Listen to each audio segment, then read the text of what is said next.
When we left off last time, you were going to demonstrate a bit of curiously fastened wood. Tell us where you discovered this. When I went to Georgia State, I got a degree in interior design. Well, the interior design class always took a field trip to Williamsburg, Virginia, where we toured the little town there. And it was all about how they did it back in the colonies. So we went to all the different shops. There was a shop for printing, there was a shop for carpentry, a shop for cabinet making and quilt making and spinning fabric. And the craftsman in the wood shop didn't want to stop what he was doing every time somebody walked in. So what he did was he had one of these under his workbench, and when he was doing something he didn't want to stop, there was a counter that separated him from the people who were watching, and he would reach under that counter and put this on the table and go back to what he was doing, and somebody would catch this and say, "Hey, how did you do that?" Because you can cut that on both pieces of wood, mahogany and maple, but you can't put it together after it's cut. There's no way to put it together. So it fools you. And we talked about that for a long time. And finally we gave up. We were thinking it's veneered somehow. And he said, "All right, I'll tell you how it's done. Because it does look impossible. And the more you know about it, the more it looks impossible." Are those rabbit joints? Is that what they call that? Dovetails? No, this is a dovetail splice. Dovetail splices. So there's really no way to put it together. So the trick is you put it together that way. You put it together through here. Through the corner. On a diagonal. So this is really how it comes apart. Uh-huh. As soon as you think that these dovetails are normal, then you're sunk. You can never get it. But you didn't crack the code. He had to tell you. Correct. However, you figured out how to do it on a table saw. That's correct, too. When I went to graduate school, I went a quarter early. Oh, man, the quarter system is so much better than the semester system. The quarter system is great. It's good for the students. The semester system is good for the administration. So, You went back a quarter early. I went back a quarter early, and I went to school a quarter early because I wanted to get everything set. I'm a Georgia boy. I live in Atlanta, and this was upstate New York. So I went up there, and I went a quarter early. I took classes. I took woodworking, and I took other classes, but it was a summer quarter. So the real teachers weren't there, just the summer teachers were there. And I made some furniture for the administration, for the assistant dean in his office. And I used this technique to make the furniture. And I made him a typing stand. And I bent formica around the corner of the typing stand.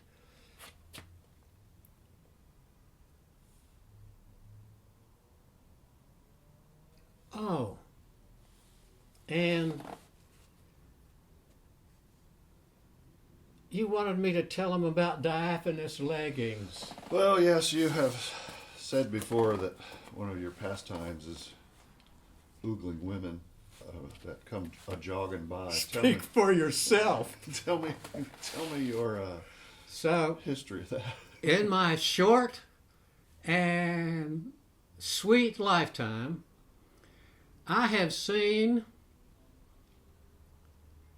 shapely co-eds pull their arms in and out of their t-shirts, remove their bras, and throw them into a fire, and then proudly parade around that fire braless.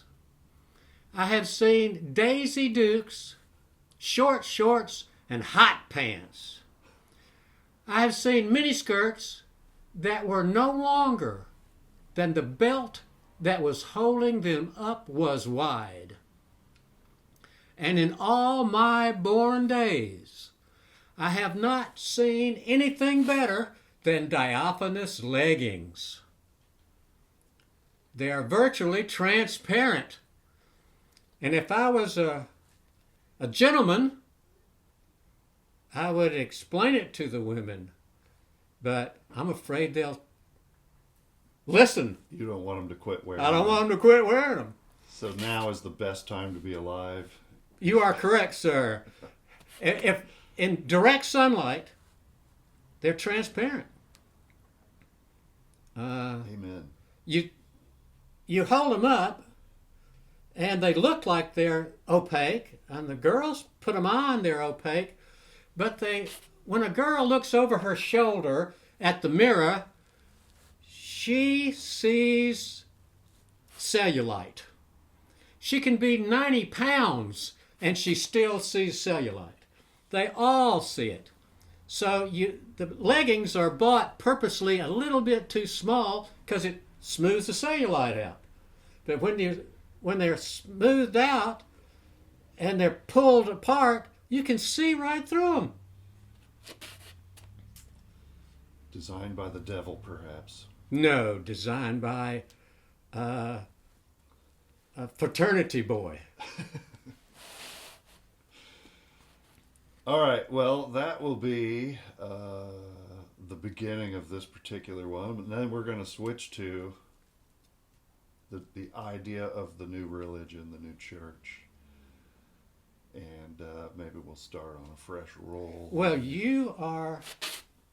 are we still rolling? Yeah, go ahead. You are the one that came up with the church. Well, you had a sign over your shop. You still have that sign over your shop in your backyard that says Cabbagetown Church of Art. That's true. And we are expanding on that.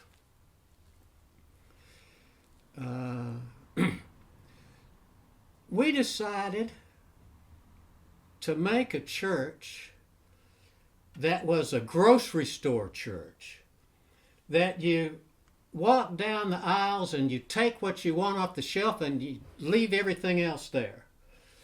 So instead of a church that made a lot of rules for you to live by, we wanted to make a church that had all the good parts of religion in it and none of the bad parts. So, and you are a minister of the Universal Life Church. I have done weddings and funerals and baby blessings and that sort of thing. I am indeed a Universal Life minister, and so too are you. That is true, only because you were one, and I didn't want you to have one up on me. So I joined and became a minister, too, of the Universal Life Church of Modesto, California. Modesto, California. I'll just talk about that briefly. It was begun by a man who says, if you feel compelled to preach, you should do it regardless of your education, or, maybe they won't recognize you as a Catholic priest, but you could at least still preach the gospel if you felt like that was something you were compelled to do. And in today's world, that basically means, with the freedom of religion, your religion can be what you tell us it is. But for you to be a Universal Life minister of that religion, you must practice some rituals. You have to perform ceremonies in the spirit of your religion. And as Universal Life ministers, collectively, I feel like We're not trying to change anyone's beliefs. We're not adding beliefs. We only want to point out the list of what you call self-evident truths. The belief system is what hurts religion. If you believe something, you accept it without proof. So you have to be aware of anybody who tells you, accept this without proof, because if you have faith, you will accept it. In fact, I came up with a creed that, actually I have it here. Share it with us. I will share the creed with you. And this, I see here, I emailed it to you on April the 12th, 2014. So it's been stapled to your shop, inside of your shop. I remember it well. So the Universal Life Church Creed. I accept no dogma without proof. It is the belief in the untrue that has caused most human suffering throughout history. It is self-evident that we are spawn of the universe, which has provided us with the gifts of life, love, laughter, libido, and liberty. It is my nature to enjoy these gifts to the fullest and to help others to enjoy them. Having fun is the highest level of human consciousness. Sin is non-survival oriented behavior. I will avoid the 7 deadly sins of anger, avarice, envy, gluttony, pride, and sloth. We live in Eden. The orgasm is the closest we'll ever come to heaven, and you make your own hell. Now, we have, in addition to the creed, the self-evident truths, which Reverend David will cover. These you've created over time, and I don't know that they will all stick, but they're typed up on a piece of paper with very little ink, so I'm going to read them for him, and I'll let him react to each of them. There's quite a few of them. I'll just go through them, and maybe we'll pick at some others individually afterwards. The universe is teeming with life. You have to know that's true. Yes. It's self-evident. There's all of those planets, all of those stars. Every star has planets. Who knew?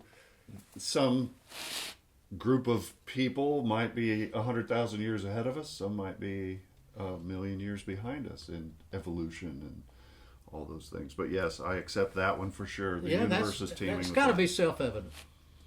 Life expands to fill its container. Sure. Number 3 already. The female orgasm is the most powerful feeling in the universe. I would think so. I mean, more powerful than a male orgasm. It's hard to tell a 15-year-old boy that, but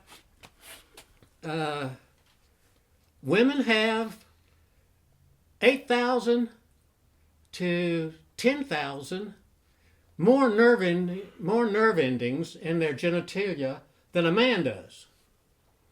So that stands to reason, more nerve endings, more feeling.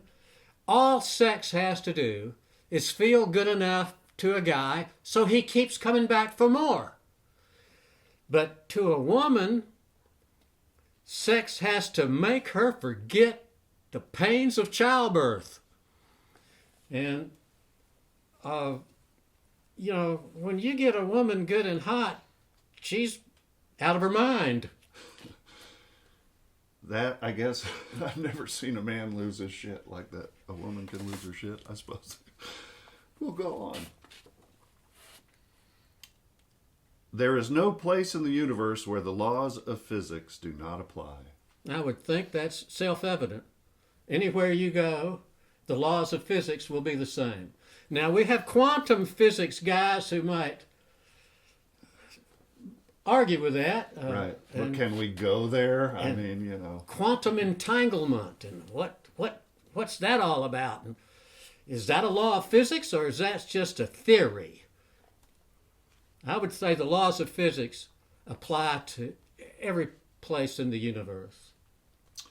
Human wanderlust extends into the universe. I'd like to go. If I was a younger man, I would go. Right. To boldly go. The only higher power is the universe itself. I would think. I mean, there's so many gods through history. Everyone in their human nature has worshipped essentially the same idea of something greater than a human. Right. However, right here at number 7, there is no deity. So there is no priesthood. So there is no preaching. We do not want you to believe in anything or to have faith without proof. Ancient gods were the personification of the human psyche. It's pretty obvious. Self-evident. A church should be open to all sentient beings. Our church is open to all sentient beings. Except And that includes aliens, too. That includes space travelers. I don't know if I want dolphins hanging out in there, but we'll see. Do unto others as you would have them do unto you applies to alien life forms. Unknown things, when we discover them, we still want to offer them kindness and survival and all Right, that. which is the dark forest theory. The space travelers don't land because if human beings are in a dark forest and they're sitting around the campfire and they hear some animal in the forest and it getting closer to them, they're going to shoot. They will shoot first and ask questions later. No wonder they don't land. A positive attitude produces a positive life. Pretty self-evident. It has a corollary. If mama ain't happy, nobody's happy. That is true. Old-fashioned wisdom right there. Happy wife, happy life. Yeah, that all things is right there.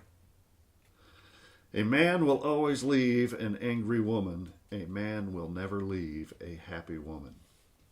That is what I was a member of a sex commune for a while, and that's what they taught.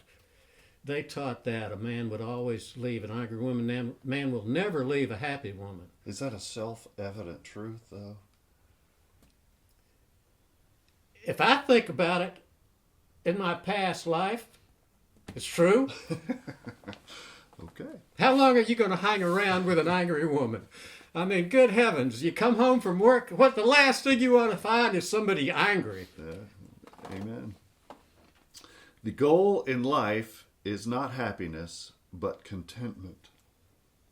Yes, that is true. I sat at the feet of the master who taught me Qigong, and all the students in his school were sitting around his feet and they were asking him questions. And when I first had my first class with the master,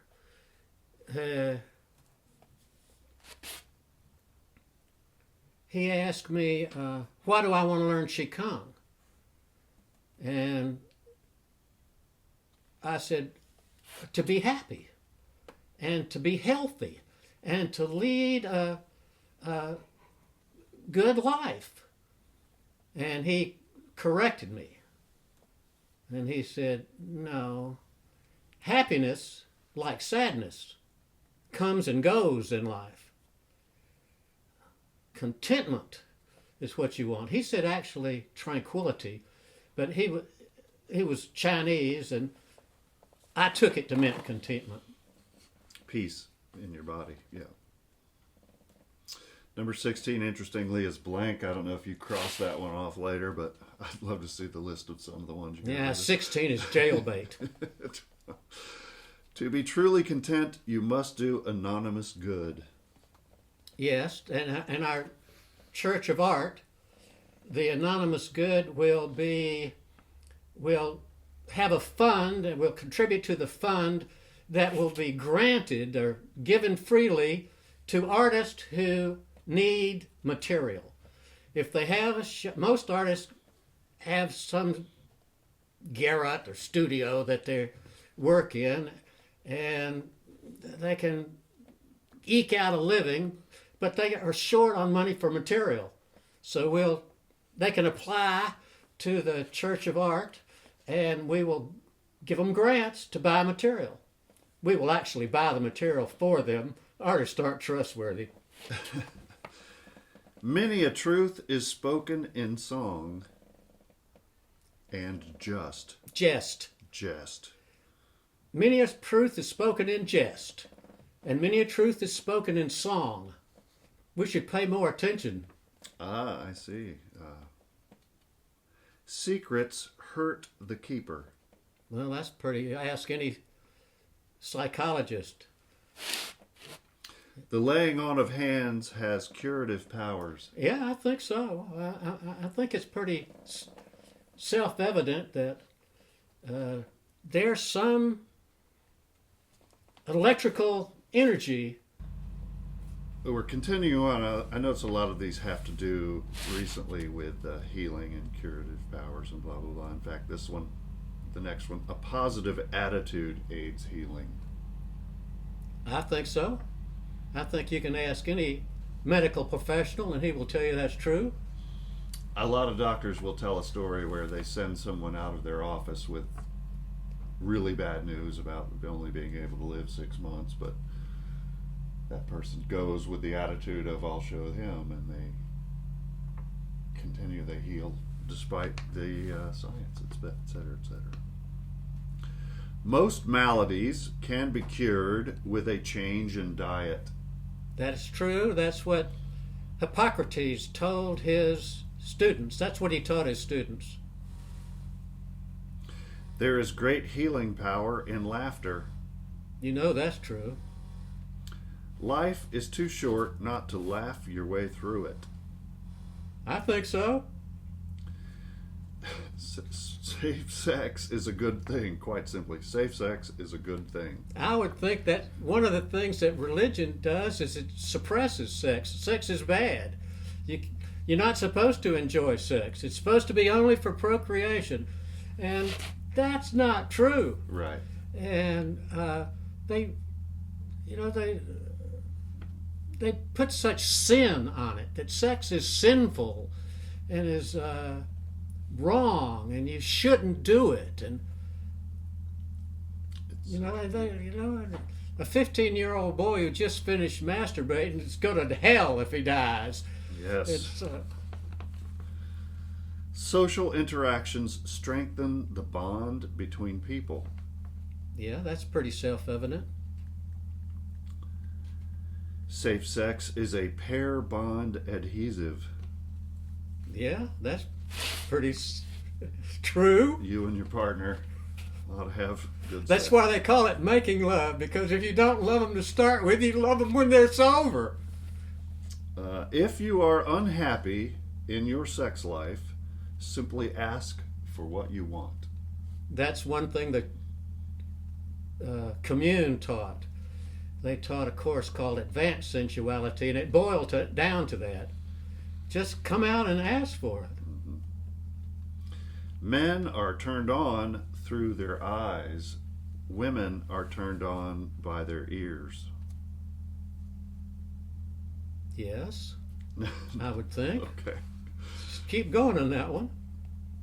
If a man wants the best orgasm he can have, he should see only the good that flatters his partner. He should, if a men are turned on with their eyes.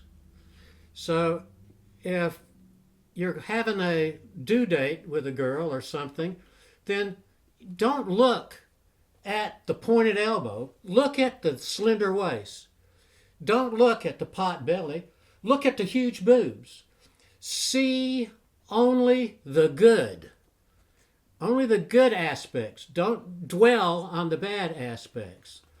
And flatter your partner. Flatter your girlfriend. Uh-huh. A woman can get a man to do anything she wants him to do just by making him believe it was his idea. Pretty much. Women learned that at the knees of their mother. A man can get a woman to do anything he wants her to just by following the rule, no two times are alike and every time is better than the last. And that is a Herculean effort, but it's more than Herculean. It's practically impossible to make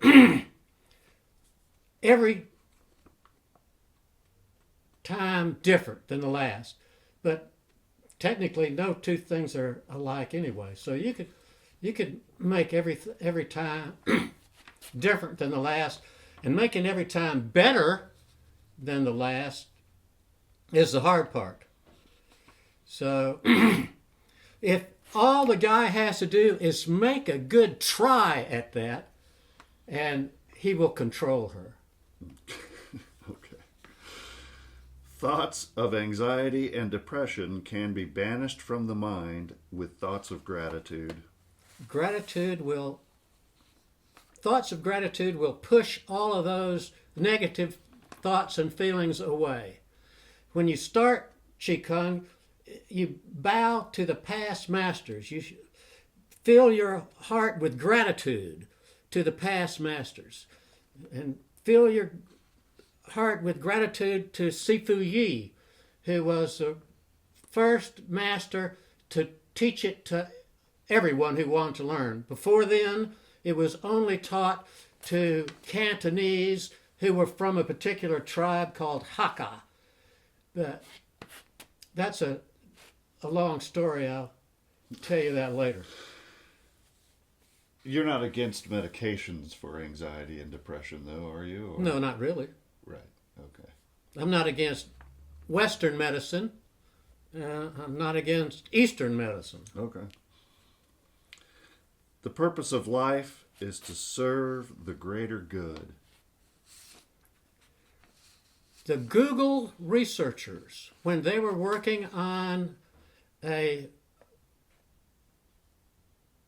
robot that could speak on the phone so clearly that you couldn't tell it wasn't a robot, that you couldn't tell that the answers were programmed in. Mm-hmm. She would, the person on the other line would respond to anything you said as if they were chatting with you. In fact, they called the robot Chatty. They wanted to make this AI robot called Chatty. And one of the researchers was cleaning up after a day's work with Chatty, and he was leaving the lab, and he thought, Chatty, what's the purpose of life? And Chatty answered that way. Chatty answered, the purpose of life is to serve the greater good. So, I heard it here first. A robot knows it. Moderation in all things, including moderation. Yeah, that's self-evident. You can't be moderate in everything all the time. Every now and then you got to cut loose. Okay. An offer is never more attractive than when it has been withdrawn. That's true. That's self-evident.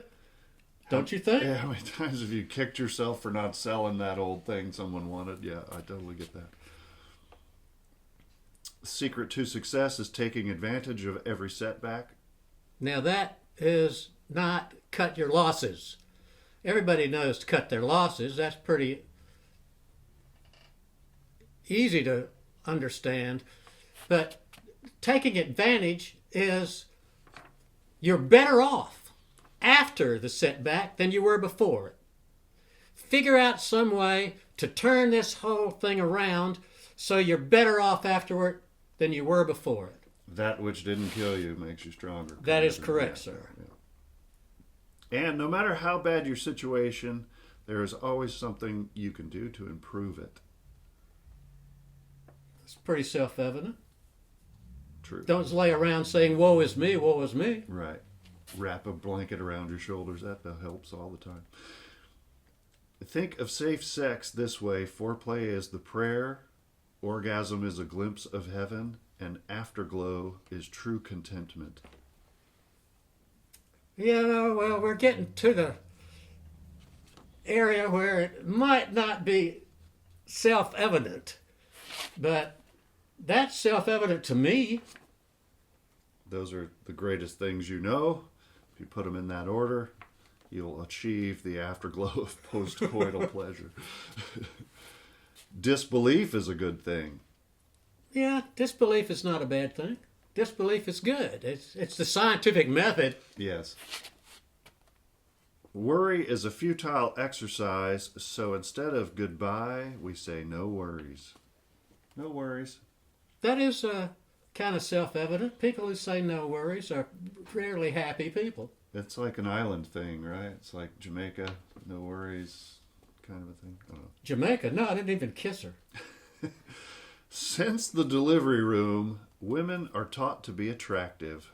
So if a woman is attracted to a man who is listening and paying attention to her, she is happy. All right. Men are taught since the delivery room to be competitive. So if a man thinks he is winning, he is happy no matter how slight the victory might be. I think that's true. Shallow, but... Women are generally taught by their mothers not to ask for too much, so they will generally order short.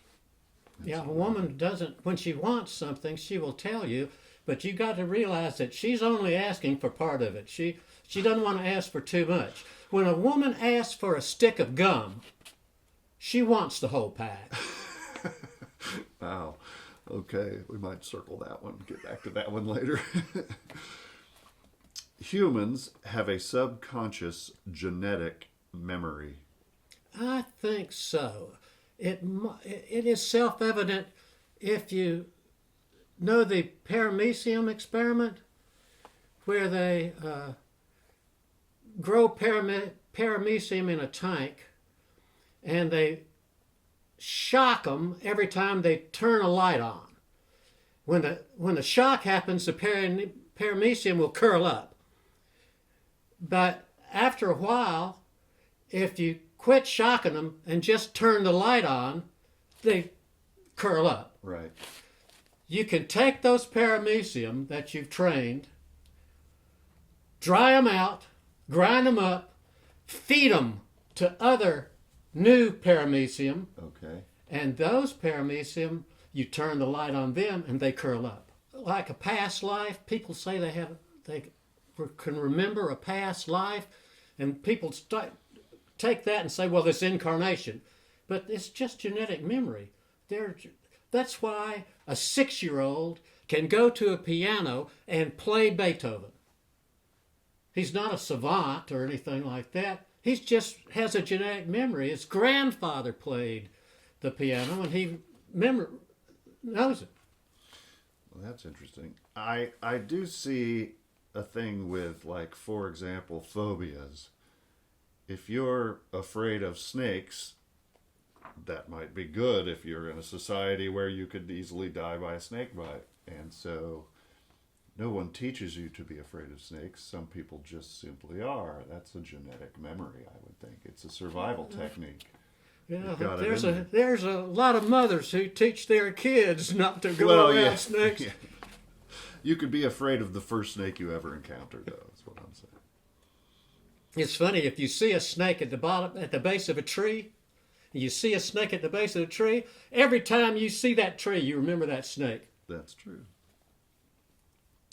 Women, again, starting with women seem to be very content in the morning after a due date. After a hookup, after a sexual encounter. Yeah. A due date is not a sexual encounter. It is a sexual encounter, but it's not intercourse. A due date is the commune, the sex commune. They had due dates. That's where I learned about a due date. If you ask a girl out in the commune for a due date, would you like to have a due date with me? And a due date is she comes over to your house. She comes to your apartment. And you massage her to orgasm. And that's the end of it. That's the due date. And the morning after one of those, they're generally happy, is what you're saying. Right, that's right, but it's not intercourse. Don't think that if you ask a girl out for a due date and she agrees, she's agreeing to intercourse. She's not. Right. She's only agreeing to have you bring on her orgasm. It's not about a man's orgasm. It's about a woman's orgasm. So, and they teach in the commune how to do it, the massage techniques that you would use to do it. So she knows what to expect, and you know what to do, and it works out perfectly. You have a due date involves filling up all her senses. So you have, her best thing to eat, best thing to drink, music on the stereo, and A smell. you fill up all her senses. Burn incense. What kind of incense do you like? That sort of thing. So you find out they call them visiting celebrity things.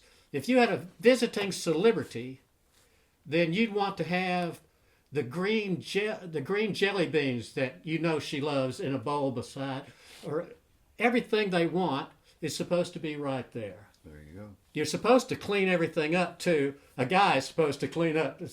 So the guys want to know, just how long do you want me to clean up? And it's 20 minutes. So you clean up for 20 minutes. No girl is wanting to lay down in a bed that's not made. No girl wants to go to a bathroom that's not clean. So you have to clean up the bachelor pad before she gets there. Ancient Eastern breathing exercises that have been perfected over generations have great health benefits. Well, that's pretty self-serving for us. That's Occam's razor solves any problems. Tell us about that. Occam's razor is a way of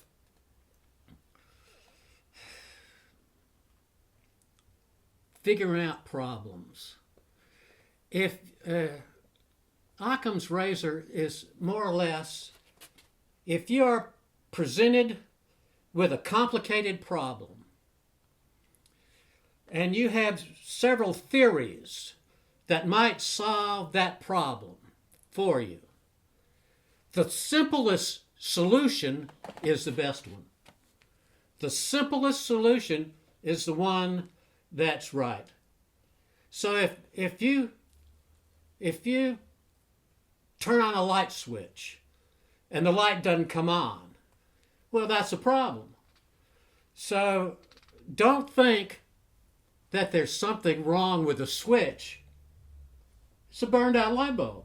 The simplest solution is the best solution, is probably the answer. That's where you'll start anyway. You swap out that bulb and then find out. You might find out it was the switch, but at least you got rid of the most obvious. So complicated problems generally have simple solutions. E equals mc squared is such a simple equation. It's so simple. But it is the equation of a lifetime. It is how the universe works. Before you act on any design, ask yourself the one question quiz. Is there any assumption that I have made that ain't necessarily so? I do it. I've lied to myself about how this is going to work or right. how easy well, it is.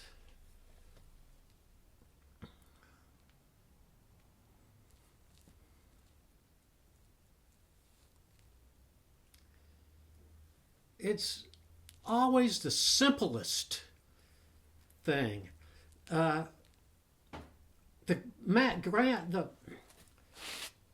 the master I was an apprentice to, the woodworking master I learned from, he would say, the easiest way is the best way. So if you're trying to figure out how to do something in woodworking, the easiest way is the best way to do it. The best way for time saving, perhaps, but what does that mean in woodworking, the best way? The best way is more accurate. Okay. Time saving, more accurate, stronger joint. The soul exists in the space between the mind and the brain. Now that one might not be self-evident. That one we may have to strike from the list. Well, defining the soul is at the heart of most religions. So I don't think it's fair to say it now, here and now, as being a self-evident truth. It may be a self-evident decision you've landed on, but I don't know that it's super. The soul exists in the space between the mind and the brain. The soul perhaps is the difference between the mind and the brain.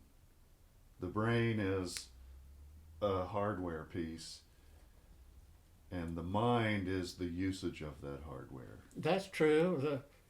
The mind is not real. The brain is real. Right. So, After death, there is only the brain. There is no mind. So does that mind go into a heaven? Probably not. Is that what you're getting at? well, heaven would have to obey the laws of physics because there's no place in the universe the laws of physics do not apply. There you go. Money does not make the world go round. Sex makes the world go round. Isn't that self-evident? Some people are absolutely asexual. Some people are paupers. I suppose. I guess it wouldn't apply to you if you don't have sex. Well, we might take that one out. With all the beginning. A due date is seduction without deception. That goes back to what you were talking about. And the final one, which we touched on last time, and I used the word touched on purpose, neurons that fire together get wired together.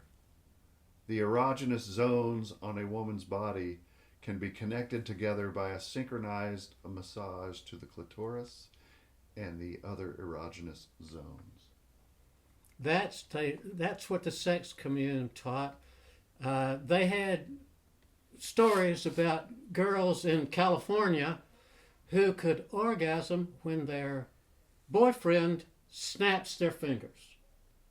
So that, and that's a trained woman. She that actually orgasms, and the boyfriend just snaps his fingers, and she orgasms. Because he had done that so many times while she was having an orgasm. You are during correct, sex. sir. Some girls are trained to orgasm when he whistles. Those are your self-evident truths. I can't disagree with a lot of them, but You will agree with all of them before we start the church. We'll take some out if you want to. I'm going to have a long talk with my wife about what exactly is going to go down at this church. But we're taking a break.